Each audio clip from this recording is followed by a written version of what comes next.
Comes with 2 remotes, and it comes with your box.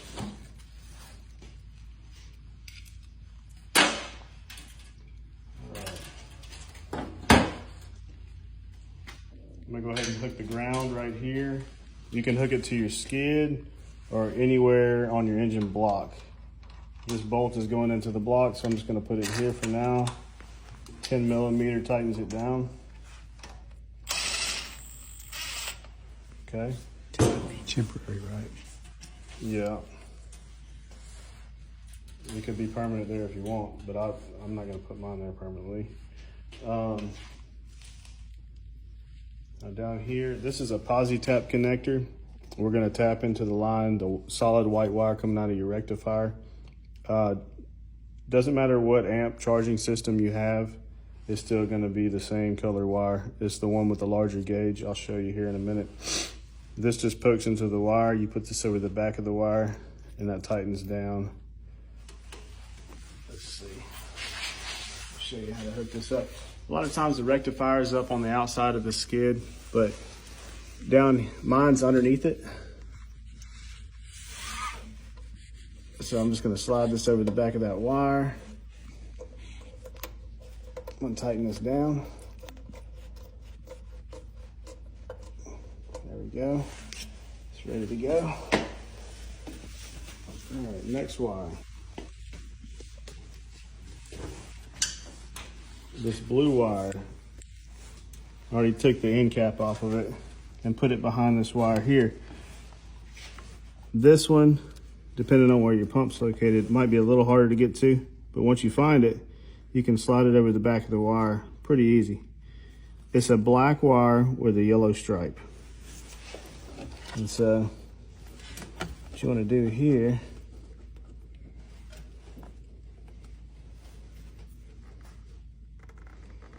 put your posi-tap connector on there, tighten it down.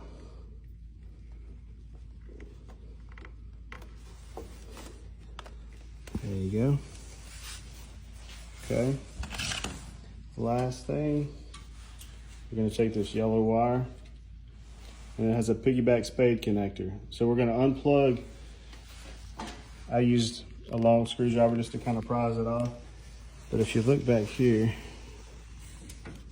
on your, right underneath this red line here, right behind it, there's a little spade right on your starter solenoid underneath your hot line. Hold that for me, Barry. And I'm gonna show you how to hook this up to it. This is what was plugged into it, this part here. And we're gonna take this piggyback spade connector and plug that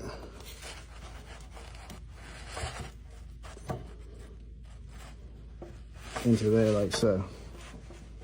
Now that I've got that on there, I'm gonna go around back, push that onto the spade connector on my starter solenoid. Now it's connected. So this is how we crank the engine. You leave your key in the off position, you hit the A button. It's gonna power up your box. You hear your fuel pump come on and everything. That's just like turning your key to the on position. It's the same thing that we're doing. Hold the B button.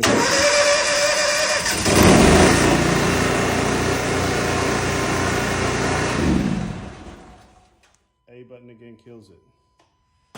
So that was with the engine setting here in 34-degree weather. It hasn't been cranked all day. That's my first time cranking it. So Took 4 minutes. 4 minutes for what? Set it up. Okay. Took about 4 minutes for me to hook it up. If you have any questions, just give me a call and I'll walk you through it on video if I have to. But that's pretty much it. Just send me a message if you want one. Thanks.